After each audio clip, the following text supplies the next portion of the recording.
Hey, welcome back to the Pomona's Promise Network podcast. I'm your host, Andrew Quinones, and today in studio we have special guest, Larry Ortega, a third-generation Pomonian. Hey, what's happening, Andrew? How are you, man? Good to see you, brother. Yes, I'm good. Yeah, hey, congratulations on this, too, man. I really, I'm so impressed by your operation here and what you're doing and the mission that you've kind of launched here for us. Much needed, from a long time ago, man. So it's so really good to see, you getting this off the ground and making it happen. And thank you. I'm humbled by your invitation to share my story. Thank you very much for that. All right. Well, you're very welcome. Larry, so thank you very much for your comments. I appreciate it. You and I both love Pomona. Of course, you've been here and your family's been here a lot longer than I have. How many generations? Yeah, the grandma was here in 1903, so we got about 23 years, 26 years. Wow. That we've been here. Yeah. And my dad, born, raised, now buried, worked for the school district a long time. My mom was a teacher's aide over at Alcott for 24 years, and I went to Alcott and Simons and got in too much trouble there. So mom and dad said, "Hey, man, we're sending you to an all-boys Catholic school now. See how you like that." Which one did you go to? Damien. All right. Yeah, Damien. I ended up going to Damien, and it kind of saved my life. I kind of changed my perspective in terms of, at that point in time, a lot of Latinos, Chicanos were not going to, college, very few. Right. And many had it on their decision bar, am I going to go, am I not going to go? And what Damien did for me was took that away and kind of put it in front of me in terms of which college am I going to? Yeah. So it's a whole different perspective, and I'm really appreciative because you have a lot of people, competitive people, going to Annapolis and, Harvard and, all this other schools, which I had no idea what they were talking about, man, when they were like throwing it down. I mean, it was a funny story when, my counselor my high school counselor says, "Hey, man, it looks like you qualify for DeVry." And I was like, "Yeah, man, cool, man." I did, I was like, I'm going to go somewhere, like Arizona, and, not realizing, and not that it's a bad thing that it was a trade school, and it was, pretty much no-brainer. Mostly everybody could get into that school. And, I never worked hard in my grades, man. It didn't really, focus in terms of what it meant or anything. I saw everyone else, kind of trying to kill it. Yeah. And it wasn't actually until my last year at Cal Poly. I was on a 9-year program, Nine-year program, all right. Bachelor of Arts with business, computer information systems. And I was in my last quarter in the 9th year where I kind of took off from work and I just studied and ended up getting like 4 A's and a B, And then I jumped into law school and I got a couple of years of law school under my belt and decided that my mission was really with community and technology and running an opportunity, running a program that would give other kids opportunities. So we came over here to the Boys and Girls Club in Pomona, and we did a collaborative effort working with some of the kids that were in independent study over at Fremont. Homies thought they were all bad, cholos, wannabe cholos, whatever. And we did this program out there. And what I did, my whole goal was just to introduce them into kind of like CIS 101, what the basics were of a computer, what a bit, what a byte, what a character was, how the PC, the internal computer parts worked. Man, those guys, they turned their lives around, man. I mean, one of the kids actually ended up representing his class in Washington, D.C. in the robotics club. Oh, wow. All right. Yeah. The very next year, I ran into his sister, and she says, "Yeah, he's doing great." And I was like, I got something. At that point, I realized that all the kids need to do is you got to just put it in front of them, have them see it, that there might be other opportunity there. The power of mentorship, huh? Oh, my gosh, it's amazing, so they can see it, and then they feel it, and then they go after it. So the kid, one of the kids, Joseph Corral, if you're out there, brother, contact me, man, wherever you're at, man. I want to see how you're doing. He was in the program and ended up wanting to be a computer trainer after, he saw what we were doing. And I had a lot of that. I had a lot of the kids that, wanted to turn to computer training. We did a program out in Ontario, and then we ended up going statewide. And quickly realized in 2008, kids were like to computers, technology like fish to water. Yes. So the need of that program at that time kind of switched, and then we realized that parents, particularly Spanish-speaking parents, got leapfrogged over the whole technology explosion, man. They were like really out of it, didn't know what the kids were getting into. And so we started a program called the Parent Engagement Through Technology Program. Parent Engagement Through Technology Program. Yeah, and we jumped all in on that one, and that one became very successful. In fact, that's one of my pride and joys is just seeing the parents afterward, 10 years later, seeing that their kids graduated from college, from high school, and are doing well now, and it's amazing. I mean, you know that success, Andy. You know how absolutely after you catch up with people, after you've kind of helped them get on the right path, and it really didn't have anything to do with me as much as it did with just pointing them in what other opportunities were available. Right. You know, it was nothing special that I was doing, but except just giving I'm sure them the you were information. doing something special. You know. But Larry, you know, like I said, you and I, of course, you have generations of being here in Pomona. I only started hanging out here in my high school years in 1990, and we've seen Pomona grow. Let's say in the last 20 to 30 years. I'm sure when you're a teenager, and of course when I was a teenager, there was a lot of violence and conflict, black against brown, brown against brown. Youth killings, the human trafficking was still there. I mean, Pomona, from an outside perspective, seemed like a mess, and other communities really would not want to engage or send their children to this city. However, I want to say over the last 20 years almost, as things have changed, I got to tell you, the power of mentorship and people like yourself or like myself or like an Eric Vasquez or I could name a dozen people that really took a liking to making a difference in the life of youth in Pomona, so that we can transform this place. Right. And this is why I created this podcast in the sense where, when I would Google Pomona, a lot of negative stuff would come up. Yeah. So I made it a personal mission of my own to try to create as much positive content coming out of Pomona. Talk to people like you that are out there making an effort to improve this city. Right. So that when somebody Googles Pomona, things good come up. Right. The light comes out rather than the darkness. Right. Right. So today we're here because you're on a path. You're on a very special path, and I after you sharing some of your path with me, I had to get you in here because I think it's very important that we engage the community, share the information, and really give the community a call to action on this subject in particular. Yeah. So tell us, why are we here? Really important. Got billions of dollars that the Biden administration has allocated towards upgrading our infrastructure in and throughout California. And it's called the BEAD program, BEAD. Don't ask me what the acronym stands for, but it represents about $1.83 billion that the state is going to get from the feds. Did you say $1 billion? Billion with the B. 1.8? Yeah. 1.83 billion. $3 billion, wow. Yeah. So it seems like a lot of money. Yeah. But that's for all America, right? No, that's just for California. Oh, that's just for California. Wow. Yeah, all America is going to get 42.5 billion at the end of the day.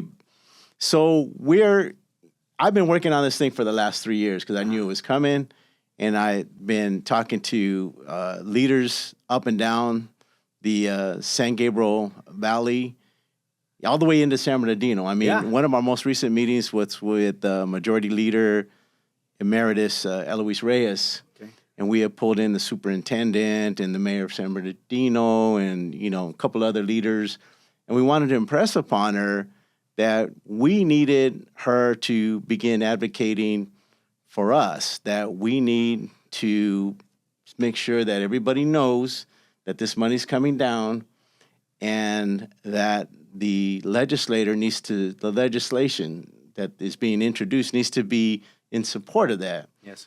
But there's a lot of bills that are out there. I mean, what's happening is that the industry is so powerful. The wireless industry and what I call the incumbent providers, the AT&T, the Verizons, the Frontiers, they have a monopoly, right? I mean, they were at one time called state utilities, right? They were like an Edison, Yes. like the SoCal Gas, and they were heavily regulated in that instant.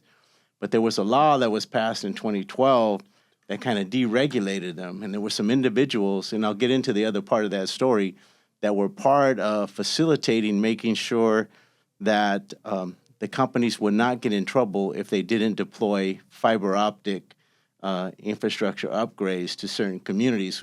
What that ended up being, which you and I are familiar with, is redlining. Redlining. Right? So it's Right. digital redlining, right? Redlining. They're saying, like, we're not going to make any money in this part of the town, so we're not going to give those people fiber optics. And this bill that passed, right, it's PU 710, was cited as being the problem of creating the digital divide in the first place.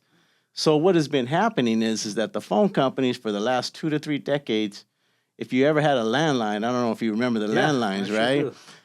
We always got like extra fees and extra charges that were on those bills. Interesting. Well, it turns out a friend of mine from New York, Bruce Kushnick, wrote a book and said that about 500 billion with a B dollars had been collected in that time span over the last 3 decades to do upgrades to fiber optics. Oh, wow. To which these guys did not execute. They actually took that money and diverted it someplace else. Yeah, yeah. And we know that to be a fact because we have the digital divide. Yeah. Because there's certain communities that cannot connect. So now, before you go ahead, Larry, Yeah. I think we jumped ahead a little bit. Yeah. For people that are just tuning in, Sure.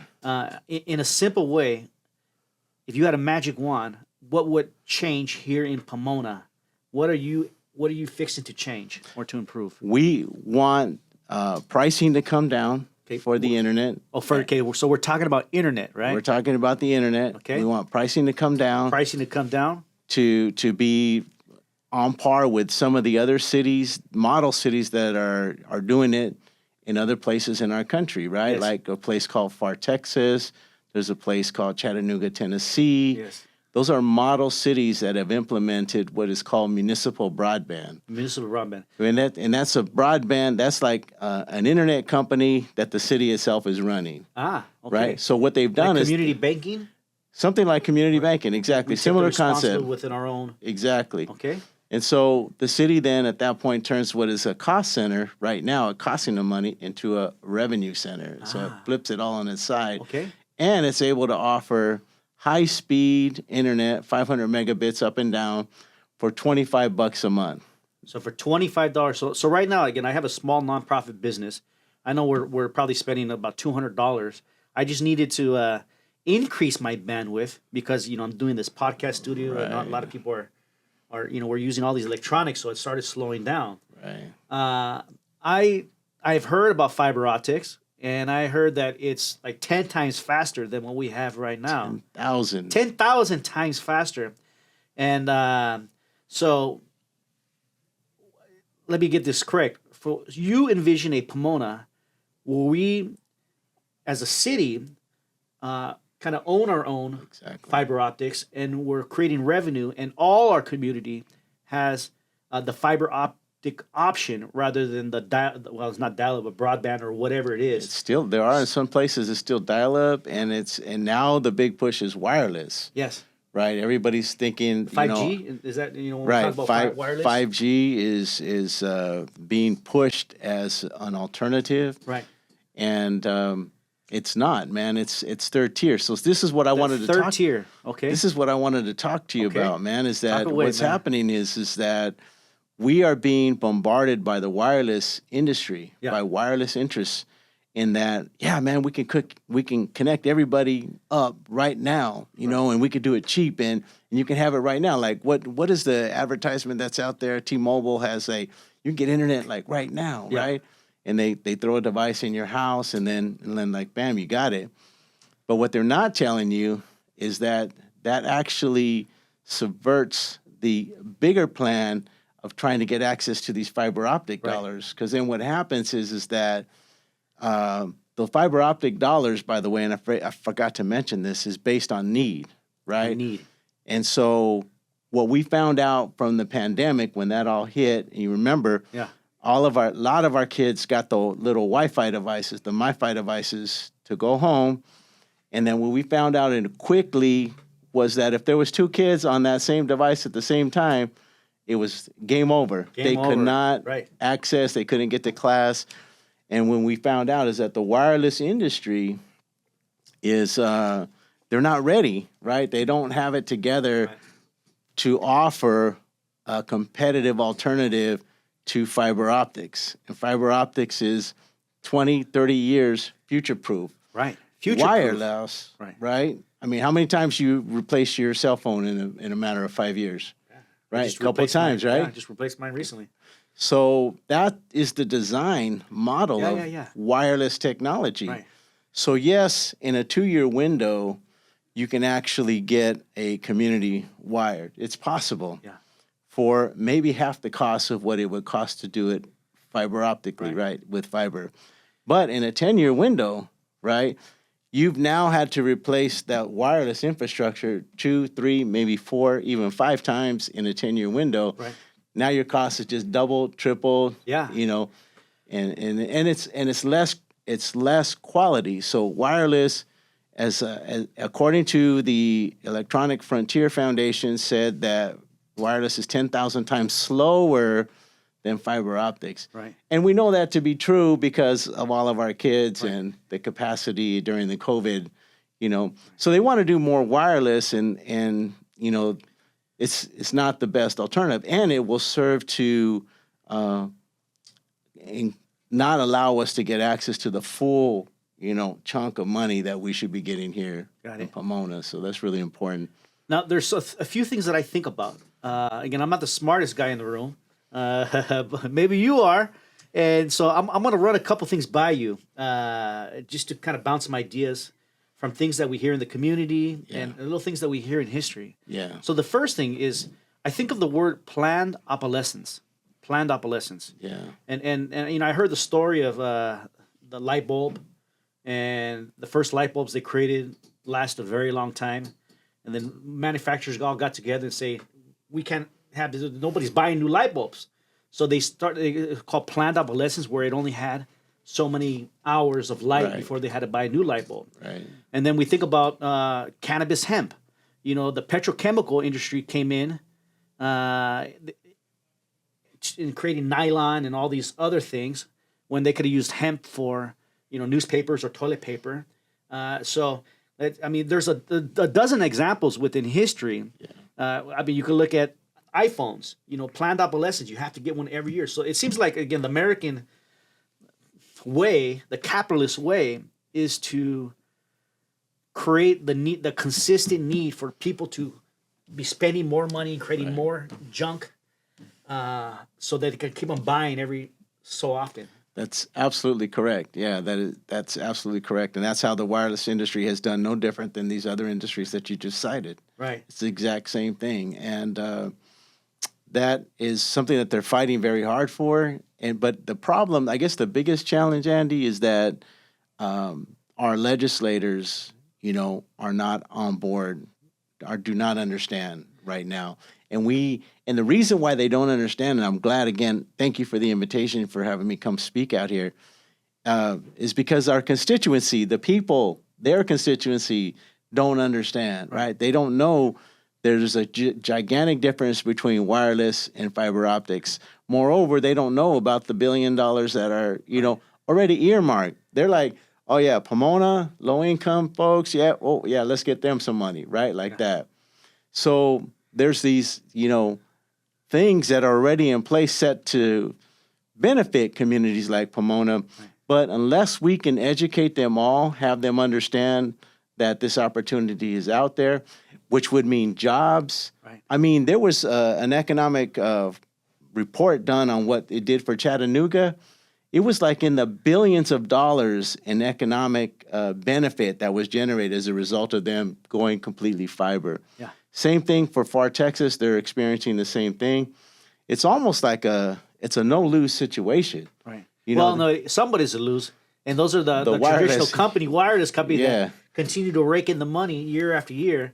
And I tell you, like I said, I even had to upgrade at my house because it just seems slow. We think so fast and to have to wait for things. And fiber optics, again, is a wonderful solution. Yes. to fill in the gap, right? And it's an unprecedented opportunity, Andy. Yeah. This money is never going to be here again. Yeah. It's like a once in a lifetime. And the powers that be are working very hard to make sure that they keep us ignorant, in the dark, Yeah. on the issue. I mean, this is some stuff that went down at because there's two programs that are headed our way. There's a thing called the last mile, and then there's the thing called the middle mile as it relates to getting fiber optic connectivity. The state of California, through a governor's proposal, is committing another $6.5 billion to do the middle mile. And so Pomona was set to get their middle mile, all laid out and everything. And then when we found out a few weeks ago, is that they completely changed the maps, and then all of a sudden Pomona was no longer. Really? Yeah. And so what's happening is that there's these players that are playing at this level that is, no accountability, Yeah. no transparency. And then, when they publish stuff, they're not honest about like how they got to that spot. Right. And so during this meeting, there was a lot of people that kind of, pushed back on the idea that, where like it was, for example, Compton was supposed to get it, then they were off. Pomona was supposed to get it, then they were off. Oakland was supposed to get it, then they were off. So who's making these decisions? Are there? Well, we still don't know. We still don't know. So we went to this. Huh? We went to this meeting, and we says that was the first question out of my mouth as I commented. I said, like, who's making these decisions? Like, who does this, right? And there, of course, there was no answer at that time. But hopefully, the report from that meeting will come out and disclose that. Yeah. So they came back. This group, there's the Department of Technology, and they have, at least I know he is on it. And I can't remember the cat's name. I want to say Monroe, but he was one of the leaders in terms of like giving input relative to where the middle mile was going to go. Yeah. So we all as a group collectively jammed them up and said, "Hey man, what's up with this?" And then they came back. Their response was, "Oh, hey, we made a mistake. It's actually 2 phases." They kind of backpedaled a little bit, and we're going to do it in 2 phases, and we only did phase 1, and y'all are going to be part of phase 2. Don't worry about it. But I mean, are we all professionals, or what, man? I mean, we could have probably had said that at that point in time, right? And known about it. So there's all that going on. That's just one example of many that I can cite to you in terms of like, because there's so much money coming down the pike. Yeah. And the community's just not really like looking for it or aware of it, but we need to make them aware. And what the benefits are, the jobs, again, the access to resources. You think about, when you think about telehealth and telemedicine and having our moms not have to go into the clinic, but rather can do it online, right. If they have the right access, what a difference in their life, that would make. I mean, it's tremendous, right, right. So absolutely. The connectivity, the job training, all of what, we have expectations for right now is dependent upon the infrastructure. And what will happen, Andy, see the consequence of us not finding out about what's going on and not getting educated is we're going to be left like right where we are today through the next decade, man. Yeah. So Larry, okay, so the second thing I want to bring up, from what I understand, they got a big fiber optic cable running all the way through the Atlantic Ocean to like England or to Europe, like to our country. So there's fiber optic that it's not in the air like telephone wires, but they buried it underground. And the reason I say that because I think of part of Pomona, and called Phillips Ranch, right? And if you go through Phillips Ranch, I don't see any telephone poles and a bunch of electric wires going overhead. I mean, I believe everything is underground, and it makes the city a lot nicer. And if we had an earthquake, there wouldn't be a bunch of, wires coming down, causing a maybe potentially harmful situation to people. Fiber optic cables also, they're not carried above ground; they're carried below ground. Is that correct? Or yeah, the preference is to to bury them. That's kind of the best way. But there's models now that architecture rather that's being deployed that runs them along the poles. Okay. And then runs them along that already pre-existing. Yeah, that already there, and it kind of runs them along the same wires, right. And to get it done right. So there's that. There's right. that they can do it with.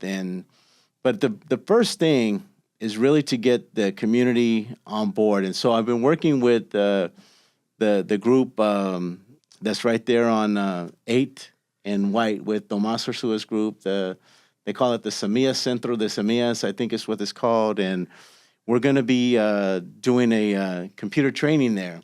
And right in December, we're going to launch our program called the Technology Redeployment Program, where we're going to teach kids, high school age and young college kids how to refurbish computers, how to refurbish the older computers, which serve really just to kind of get email, basic Gmail, access to, all the Google products, which is equivalent to a Word, Excel, PowerPoint, right? So we'll teach that. But the fun thing is this program that I did in East LA and also in other spaces, but it brings the community in. They learn how to refurbish the computer. At the end of the program, they get to take that computer home. So what we want to be able to do is have families be able in a position to take a computer home and then connect it to, whatever internet access that they have at that point. So it's not a new computer, but it's a refurbished computer. But moreover, the families learn about the technical skills and are acclimated to all of what we're talking about here, right? Because a part of the program is going to be to educate them in the difference between wireless, fiber optics, et cetera. Well, of course, times are changing, but when I think about let's say the traditional Mexican, we're both Mexican Americans, and hardworking, resilient, and are like MacGyvers. And some of you guys don't know who MacGyver is out there, but it was a show in the 80s where this guy, he could take a pocket knife and fix about anything. Right. So Mexicans also, man, I mean, self-sufficient, reliant, right? In a physical world, fixing the car or the machine. A lot of that has run out in this time and age. I've been to Colombia a few times. My dad's from Colombia. And you could go take your cell phone to get fixed, refurbished. In this country, you don't find places where they fix things anymore. Right. So I think that's a wonderful opportunity to get our people, our culture, learning how to fix things in this new technological age. Yeah. Right? Still being hands-on, being resilient, self-sufficient. That's a great thing. And having just the basic connectivity. Of course, the system's not going to be able to play any games on it. It's not going to be, high tech, all this video stuff.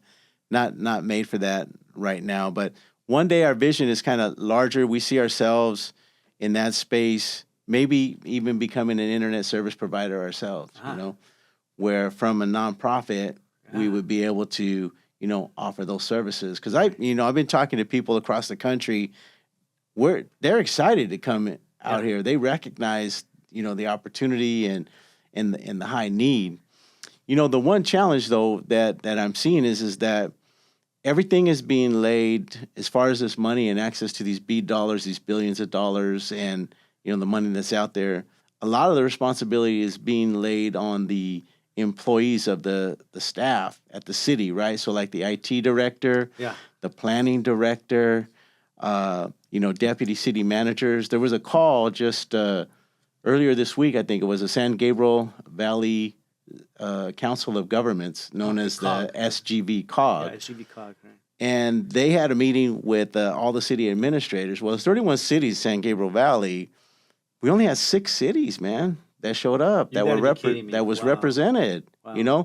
And this is to line up, to get in line for billions of dollars. And what I'm finding out, what I heard, because it was an hour and a half meeting, what I heard from a lot of the players, and it's no diss on them at all, right? I mean, they're busy managing the city's, computers, the security, cyber threats, their plate is full, man. So to have them add another thing like, okay, what's the digital divide about? How do we get infrastructure dollars? Yes. It's almost unfair. Yeah.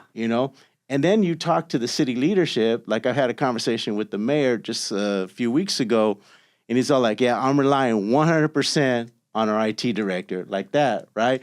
So I just realized that that's where the problem is. So when you talk to city leadership, which I've done, from San Bernardino all the way into Huntington Park and everything in between. I mean, La Puente, El Monte, and Pomona, Ontario, leaders from all over that I've tried to get up to speed on what's happening. Yes. and they're in the same position. They're doing the same thing. Well, I'm relying on, my IT director, Right. who already has a full plate, and is not going to be able to get there. So that's the problem right there.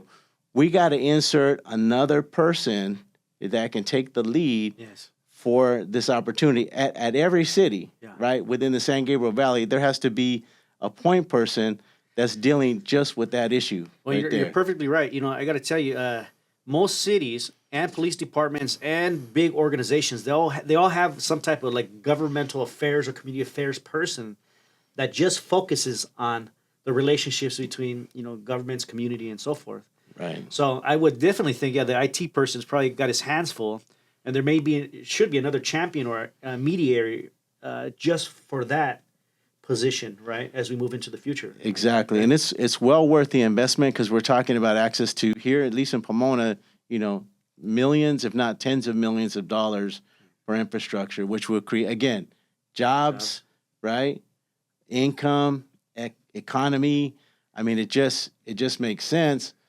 But not enough are looking at it like that. But I hope this message, that we're creating here will start to turn the tide on that. One is to get community acclimated and educated. And we'll be advertising when those classes will launch, and they will be free, right? And it'll be in the evenings, and it'll be both in Spanish and English, right? So we'll get like a lot of the older, generation, like I said, who got leapfrogged over the technology explosion, that we'll be offering those courses to.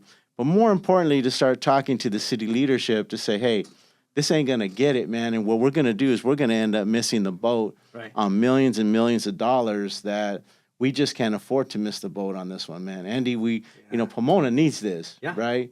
We need it. And, Spectrum is happy to, keep things right where they are. Frontier don't want no, they don't want no competition, and the wireless companies are like, hey, man, great opportunity, and they're doing it. They're getting it done. Average, a family would spend perhaps like $30 a month to get the internet that's 10,000 times faster, right, at an affordable price, that everyone in the house could connect at the same time with nothing slowing down. That's right, man. It makes a lot of sense, right? That's right. It's not going to cost us any more tax dollars. No, it's not. Right? It's going to take the leadership to champion the cause and to bring it to full effect here at Pomona, it seems like. Right, yeah. It's going to take a minute. And, I think some of the council members have tried to jump in, but, they're not there yet, man. Right. They just don't get it. With everything else that's happening. You said something, they don't get it. And that's I know a little bit of way around the computer and have things up, but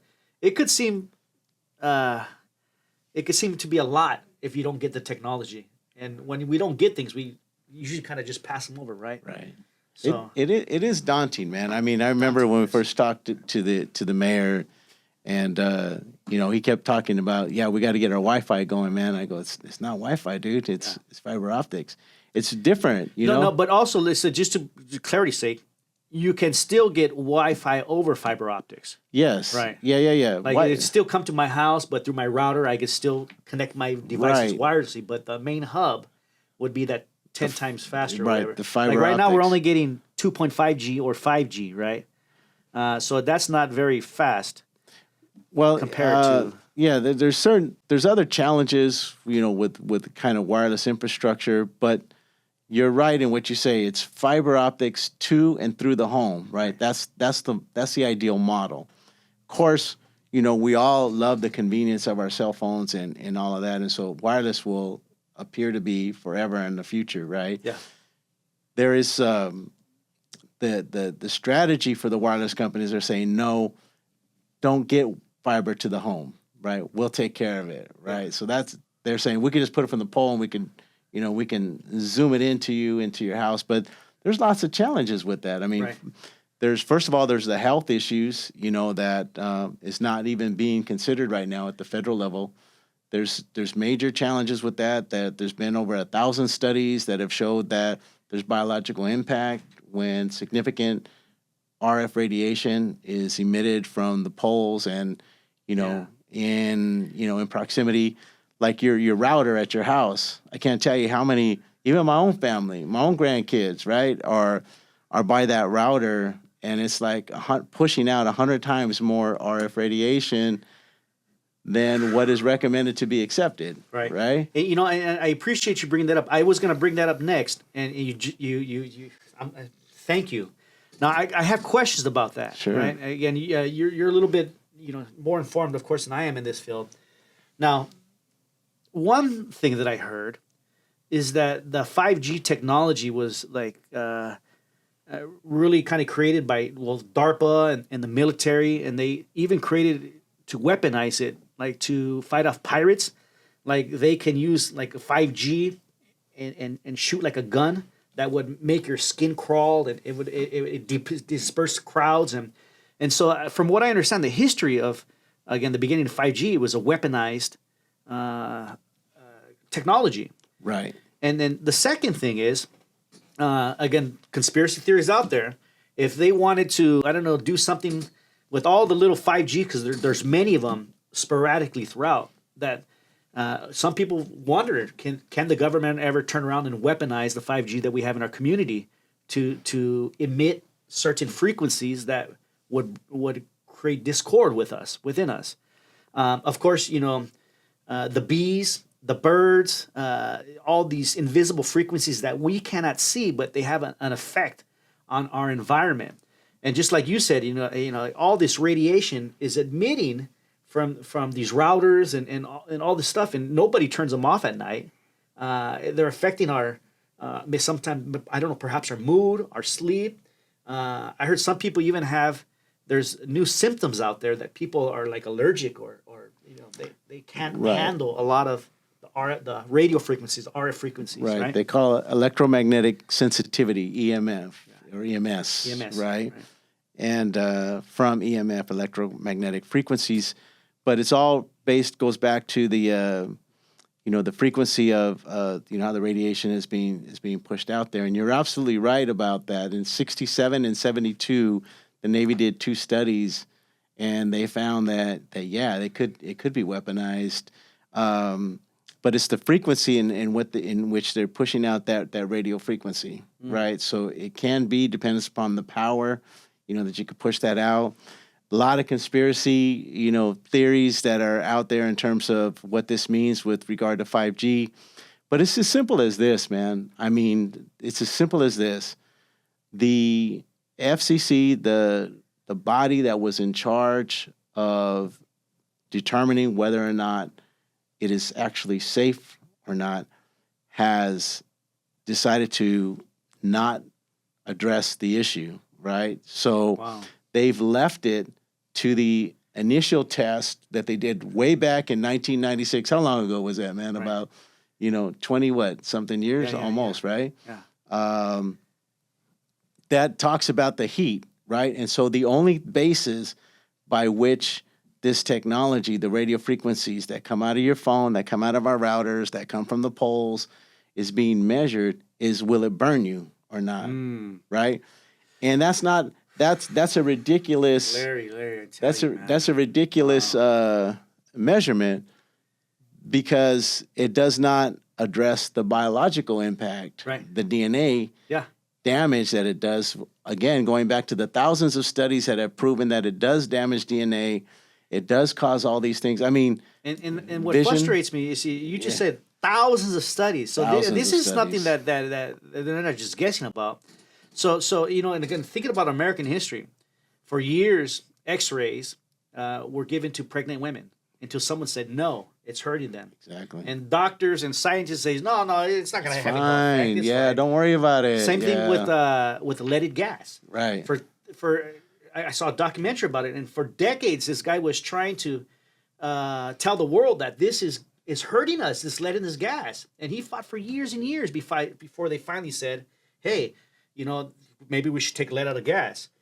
Cigarettes, 4 out of 5 doctors prefer Marlboro, right, because they're smooth or whatever. Thing. So again, so it seems like we have a long history of the industries manipulating data and falsifying information for wealth and profit. Well, it's a playbook, right? It's a playbook that currently is being implemented for wireless technologies right now in terms of what the cigarettes companies did back in the 60s and 70s were like, oh man, we haven't done any studies. Does it cause lung cancer? We haven't done this.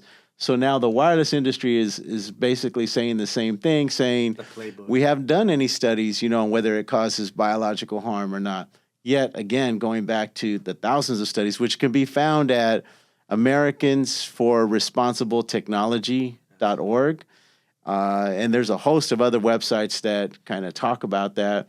There's a wonderful doctor from Northern California that her name is Cindy Russell, and she has a website and takes a deep dive into all the things that you were saying, the harm that it can create to your vision, the neurological challenges, as well as ultimately cancer. Whenever you have, what do they call it? When you're slicing the DNA, right? When you're damaging the DNA, those are the things that causes cancer. Yeah. And so it's not so much the 5G as it is the overall technology. So the routers, like I have one of those RF readers, right? Yeah. RF radiation readers that I took to the park here at Washington Park, and behind the Rite Aid right there on Gary and Rio Rancho. And yeah, man, they're pushing out like about 100 times more radiation than what building biologists consider to be safe. So those people that work at Rite Aid, that work at the 99 cent, out of sight, out of mind. If they don't know, if people are not conscious of things, they're just gonna. And they're all like, and they're like sick all the time. Like my daughter, who didn't know a few years ago, about 5 or 6 years ago, was a teaching at this one charter school, and she was tired all the time, falling asleep in class, almost falling asleep on the road, and she was just like, all in all, just bad health. Well, we found out later after she quit, thank God, that they had a cell tower right on top of her building. And that was the source of what was causing all of her problems. And a lot of people who are close to these cell towers, and close to the, where it's transmitting, are not feeling good, right? Like the people right there on Grand and Gary, where that big cell tower is behind, I think, the shoe store right there. I bet you those families, are not feeling well, and they're going to the doctors. The doctors, oh, you're fine. You don't know what's up. They're probably saying I can't sleep. All the symptoms, right? Cindy Russell does a great job of pointing out what all of the symptoms are that you can experience as a result of having this, radiation go through you. And it makes sense, man. I mean, you think about, what is the largest organ in our body, right? Our skin. The skin, right? Yeah. And what that's doing, the radiation is doing, that would, I mean, they're saying that it damages your organs, that it can damage your organs, man, and all this other stuff. I remember hearing some years ago, it's don't put your cell phone, for guys, right there by your testicles, as you're driving or something. Right. And then for girls, don't put it in your breast, where they kind of keep your phone right there. Nobody talked to us about that so many years ago. No, they're not. And you see these young girls who are the most vulnerable, right? They love carrying their cell phone in their back pockets. You see that all day long, right? And then all of a sudden, not to say that there's a relation to this, but it's worth studying. There's an increase in colon cancer. More and more younger people are getting colon cancer, is on the rise in this area, right? The girls that have the breast cancer, right? The young girls have the breast cancer. You can see that the cell phone, and then a good friend of ours, Antonio Gonzalez from Southwest Voter Registration Project, passed away a few years ago, and this cat, he would be on his phone like this. Right. I mean, if you remember, he would be on the phone 24/7, right? Yeah. He would have it right there. Well, guess where the cancer came? Really? Right there. And there's many, many other anecdotal stories that I have. But like I said, this stuff has already been studied. And they show how for a kid that holds a cell phone like right next to his head, the radiation penetrates almost through 2/3 of his brain. You got to be kidding me. I know when I learned this stuff, 99% of the time I'm on speaker now. Yeah. Good for you, man. rather than doing this, I'm doing this. But Yeah. even having it a foot away from my head, that's still pretty effective. Yeah, it's best to keep it away from you and never to hold it against your head. But a lot of our families, Andy, man, the parents, even my neighbor was like, yeah, oh yeah, I let my grandson play with the Oh yeah, phone right. all day long because his mom doesn't let him play with it, and I'm all like, oh my gosh, and I it's have two small children now. I'm thinking now, I yeah, forget sometimes about these yeah. things. Híjole, Yeah, wow. you gotta like. It's not a toy. Right. It's it's a tracking device. Yeah, What that's I another like thing. calling it. Right, yeah. It's a tracking device. Yeah. That is emitting the radiation, and we just don't know enough about how to keep it safe. I do, but the community at large doesn't, and that's part of the education Right. classes. It's just like anything else, bro. I mean, we first finding out about this stuff. Yeah. Now we got to start telling people It's about it, and right. that's why, again, man, why I'm so thankful you're doing this thing here, and man, doing some amazing work Well, and thank you for championing the cause, a worthy getting the word cause. out, Yeah. man. I think it's really important that people know that there's resources and there's ways to mitigate the challenges, right? They have, like, we're way ahead of the game on this stuff, right? They have, devices that you can, The you can shields. put, the shield that you can Right. put underneath your phone, you can put behind your phone. And I wondered how effective those are. I mean, I've had stickers that I put on there, and it says, I get them on Amazon, and there's no way I don't know how to test them. You kind of just have to believe that they're going to work. I mean, Yeah, I wonder, like, they're, how is a they're, holographic sticker, going to work to reduce RF, frequencies coming out? they have companies that specialize in all of that Yeah. that are providing these kinds of products. A friend of mine who's a building biologist who has her own company that does that, that produces those products. And Yeah. I'll send you the link, and then maybe you could share on Facebook or Instagram, whatever, so that you have that. But I think it's important that community families understand that the cell phone is not a toy. It shouldn't be held by your kids. They shouldn't hold it next to their head. It's dangerous. It causes them harm.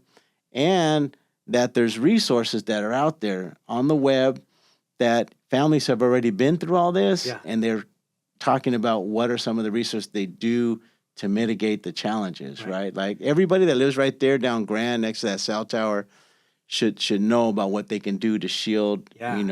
the constant radiation and what that means. And so Something I do at my house because I've learned some about this stuff. You've inspired me to do a little research when you started talking about this a few years ago. Is one, I bought one of those.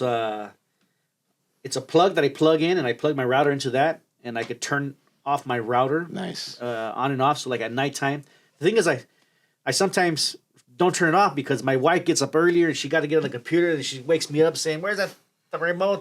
So I wish I need to get better in the habit of just turning off the router every night when we go to sleep.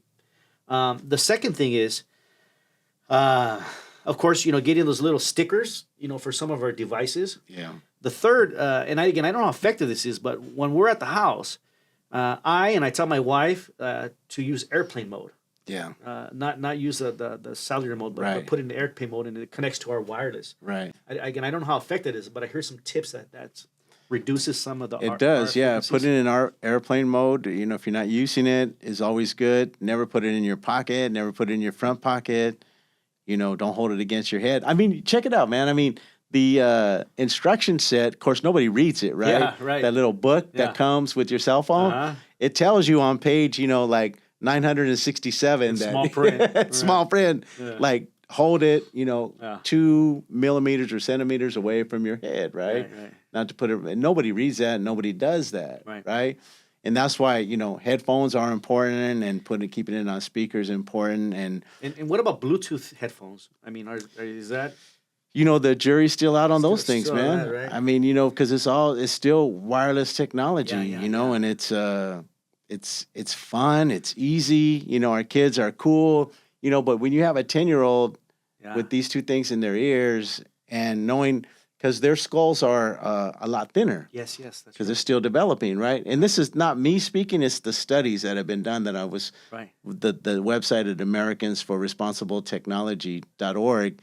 Their site has this information where these studies have been done, and there's pictures saying that the smaller the child is, the thinner their skull is, the deeper the radiation penetration goes into their brains, right? Yeah. So it's problematic, and it's a challenge. But it's a matter of, just letting people know, what's going on. And there, what the one lady had put it this way. She goes, Hiroshima, the people, didn't start dying of cancer there until, 20, 30 years later. Yeah. It's a long-term thing, man. So the wireless companies can say whatever they want. Oh, what? This guy had it against his head for the last, whatever years, and he's still fine, but what does that mean, right? Well, George Burns smoked it till he was 102 years old. I mean, it's like, smoking's not going to kill everyone, but it's sure going to kill a lot of people, right? But you should at least understand what the challenges are, what the opportunities are to mitigate those challenges. But it goes really kind of circles all the way back, Andy, to kind of economics, And that's why we're here. That brought us. How do we make our city a more economically viable community? Exactly. With the right technology, right? Yes? Yeah, and the mission of the wireless industry is to, like, let's do it all wireless. Let's get, let's put up 5G. Let's do all this stuff. Before you do that, you got to realize that, okay, it's going to cost us in a 10-year window 2, 3, 4 times as much to have that infrastructure in place. We miss out on the free money that's coming from the Biden administration and from, Gavin Newsom, and the economic opportunity, the jobs that would have been created as a result of getting that money is also missed, right? And we don't want to be in that situation. And so, we need to work harder. And that's why we're launching these classes, in the beginning of December. And hopefully we're going to be sending some computers home to some of the families that, that don't currently have a technology. Of course, again, they're refurbished systems. They're not brand new. You won't be able to play any games on them, but it'll keep you connected, and it will get you the information you need, through the device that you have at your house. So that's really cool. So as we kind of bring things to a close, one, I'd like you to, like you said, when you talk to the mayor, he's going to rely on his IT guy. So if we had all the IT guys in the room with us from the SGV that are going to talk to their mayors and the city managers, what would you tell them? Right? How would you convince them to champion this cause? I think it's important that it didn't seem like a lot of them understood that the BEAD dollars were on the way, and that they may have not. They most likely do not know the history on how the telephone companies for the last 3 decades have collected billions in dollars in fees and taxes to actually upgrade our infrastructure, which is important for sustainability. I mentioned that only for the sustainability aspect of it, because the BEAD dollars are going to represent a one-time influx of, $1.83 billion for California. But as Selwyn Hollins, who's the director for the Delete the Divide program for LA County, great guy, super smart, really down to earth, could talk to people. He put out a video saying the same thing. He goes, 1.83 billion sounds like a lot of money. He goes, but even if LA County got all that money, it still would not serve to close the digital divide. Oh, wow. Really? And so knowing that, those dollars are scarce before they even hit here, man. Yeah. Right? So it is important for us to say, okay, what's going to be the long-term plan? The long-term plan would be to claw back some of those dollars that have been collected over the last 3 decades, or have the corporations, either return that money or agree to, to their commitment, which was to actually replace all of your copper with fiber optics. I don't know if you knew that was the plan, man. The plan was that they were collecting and going to upgrade everybody, and then they decided to. In 2010, I think they said, "No, we ain't going to do that no more." After they collected all that. After they collect all that money, and so when they stopped that, that's what caused the part of what caused the digital divide, right? And then the law was passed and said, "No, you don't gotta put fiber in there. It's okay." And of course, those people that created these policies with our legislators, often they have lobbyists that are paid to do a lot of talking and convincing to our elected officials to make decisions that are beneficial for the corporation rather than the community. it's their business plan, man. It's to maximize what's Profit, right? your Verizon, your AT&T, your Frontier. What's your mission? Maximize profit That's right. for shareholder interest, right? That's the goal, and so we have to understand that their business model is not to close the digital divide. So every time we look at them and think that they're going to be compassionate, in any way, try to understand what that means. Not true. That's not in their business model. That's not what they get paid for. We got to be real about that. And then to my group of IT directors that I'm talking to, I'm saying we got to be clear on that and know that collectively we must find another alternative, right? We must look to the independent provider, the municipal broadband models that can then offer, all of the same things that a Verizon or that a Frontier or that a Spectrum may be able to offer, but at the local level, under local control, right? We have our own police department here. Right, and We for don't local contract with interests. sheriffs, we have our own because our local interests. So again, this model has been used. It's in different been used ways. over and over again, right? and this is only another thing that we need to do. That's how we have to look at it. This to look at the the incumbent players, these guys, Frontiers, the Verizons, or the Spectrums, that they're going to do it for us. There ain't no way, Right.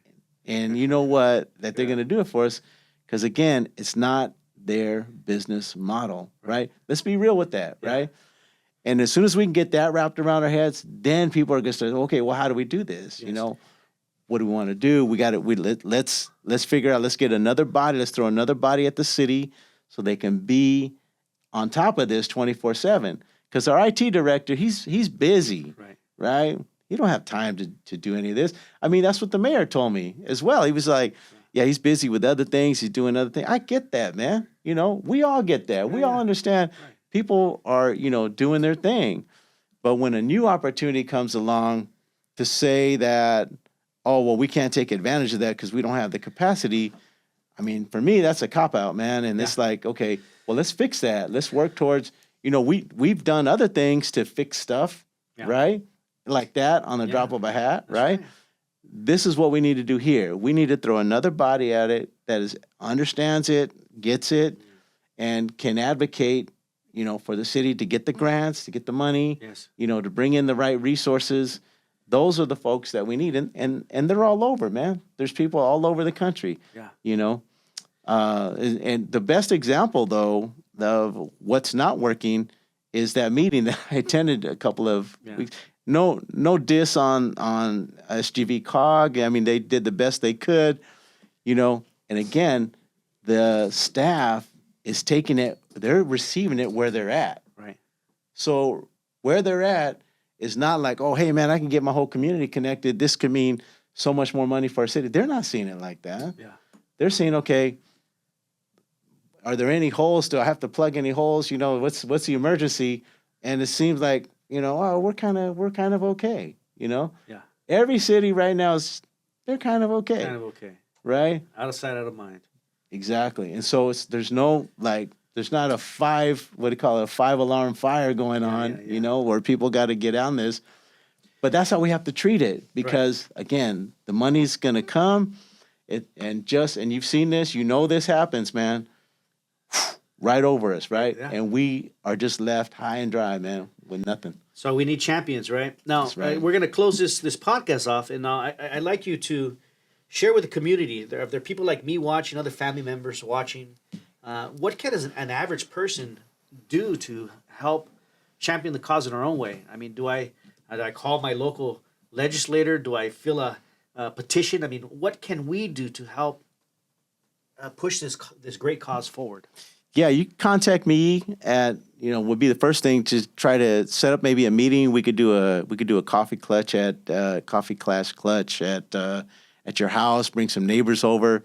Let's talk about it. I mean, specifically the families that are near the high frequency radiation places. I'd love to see a map of Pomona where all these cell towers are at. Yeah. And maybe do a study. Imagine we had Cal Poly students, do some type of study or statistics and outreach to really get a grasp on that would what's be going on? that would be amazing. I did kind of informally. I went to the Grand in Gary location where they had that cell tower, and then I went to Washington Park. You think about all the kids and the moms and the dads that are there for so long, just being bathed in 100 times more radiation than what is recommended by building biologists. Oh my gosh! And then in the spot behind the Rite Aid, Rio Rancho and Gary right there. So there's those 3 hot spots that y'all need to be, kind of consumed about. But contact me at 909-629-9212 or my email address, la@laortega.com. We can have a small neighborhood meeting, get you guys informed of some of the resources. I can email you, some of the contacts and information how to mitigate some of these challenges. That's kind of the first step. But the next step would be to attend the meetings and the classes that we're going to have over at Centro de Semillas over there on 8th and White. And we'll be doing classes there in the beginning of December, hopefully be able to give away a couple of computers. And then the last thing is to just ask questions of your political leadership, the city councils, when you see the assembly members, see the senator, hey, what about, are we going to get our fair share of that money? How do we educate more of the community? Asking them, what is the strategy in terms of getting more of the community educated and acclimated to first the opportunity, and then second, some of the dangers, and then third, we don't want to be in that spot oh man, we didn't take advantage of that. That's my most important thing. That's why I'm so thankful for that you got this, Andy. Yeah. And you have this mechanism to communicate to the community, is because I hope this reaches some ears of some people that, we do need to come together collectively. We've got to start having more meetings and, getting everybody acclimated. But it's going to, like everything else, bro, it takes, time and effort. Takes time and effort, and it takes everybody. Right. So thank you again for the opportunity. And Awesome. I like how you said, talk to the IT directors. That was pretty cool, man. Thank you for letting me do that. We got to get them all in a room, huh? Or, create at least one training video where all could see it in their own time. Right, could see the history. Right. Can know that. So, I open up my offices, our podcast studio. We have all the equipment here. If you ever want to do a presentation, we'll make it happen for you. All right, man. That's awesome. One last thing I thought about is that, if I go to Starbucks or Raising Cane's, or just about any place now, there's that little sign that that warns people that there are cancer-causing agents within the facility. Okay. Are you familiar with that? Yeah, I've seen those. Right. Because it's by law now that they have to have it if there's something in there. Yeah. Perhaps there should be some type of signage again where there's a cell tower, or there should be some visible signage that this is potentially harmful. It is. That should be a policy. There actually are. My goodness. The signs are actually there, except that I think at Washington Park, because it's on top of the snack bar, right? So I don't know how close the signs are, but there's some signs, but you can't read them. I haven't recognized. I haven't seen any. You can't read them, and most people think it's all cool because nobody's talking about that. It's not cool. And I just want my Wi-Fi. That's all that matters. That's it, man. Just give me my cell phone. Are you kidding me? Right. You're not gonna. And we're not talking about taking any of this away. We're not saying these should go away or that they shouldn't be improved, the technology. Not at all. All we're saying is that make yourself aware of some of the dangers, because it ain't all that. Like you said, with the lead, the cigarettes, the the X-rays. Years later, we find out. Yeah, the X-rays, all that stuff, man. I mean, gosh. And I know plenty of sick people. I'm sure you know plenty of sick people that are dealing with cancer right now and all this stuff, and it's not on their radar. That's something potentially harmful that they can't see is affecting them, right? Yeah. Sleeping next to their router that's in their bedroom, or their child's, because it just happens to be convenient. The convenient, the convenience of it. Yeah, that's Gee whiz. Super dangerous, man.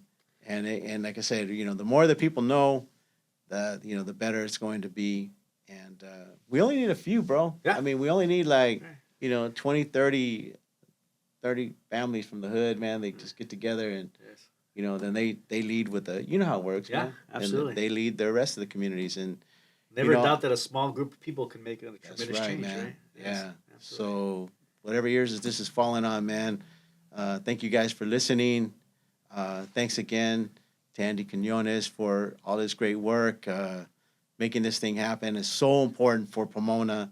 I was so pleased, man, that you're making this happen, dude. And I wish you all the best and continued success, brother. Well, thank you, Larry, for joining us here at the Pomona Promise Network podcast. Yes, We're so grateful that you brought this information and that you're championing a worthy cause for the long term of Pomona. Thank you, man. We hope we get some good feedback from this video. Yeah. And remember, follow the advice. Learn more, become conscious, talk to others about it, and then if you happen to run into a elected official, please share your concerns, and hopefully we'll get some traction and really make the difference in our part of the world, huh? Yeah, and feel free to contact me. I got a lot of world of information, and I'm available. I mean, that's my whole mission, man. When I was 6 years old, that I used to go to the neighbor's house that lived behind us, and I would walk by, and back then the Daily Bulletin used to throw the paper like right on the sidewalk or in the street in your driveway, and I was a little kid that would go take the neighbor's paper to their door, right? Because I love community. I believe in community. I could be doing anything, man. Right. My thing is making sure that our community has full access to the resources that are available to them, that were designed for them. And the reason why I feel like that is because I got a shot, bro. I shouldn't have got to Cal Poly, but for the affirmative action, which they did away with, I wouldn't have been there. Yeah. But that got me in there through the EOP program. I went in as an undeclared major because, again, my grades weren't there. But, I was excited. I wanted to go, and, I had a story to tell. I said, my dad told me that when, I was 12 years old, 13 years old, he goes, you can work with your back in construction and do all you want to do. He goes, but if you get hurt, man, game over. He goes, now you have a chance to go to college and do all this stuff. And he goes, when I was a kid, I couldn't get a job in the fire department because I was Mexican, and they were able just to tell you that straight up. 1953, they could just say, hey, we're not hiring Mexicans. And that was the end of the day, boom, the end of the game, and that was it. And he would tell me, you could do it now.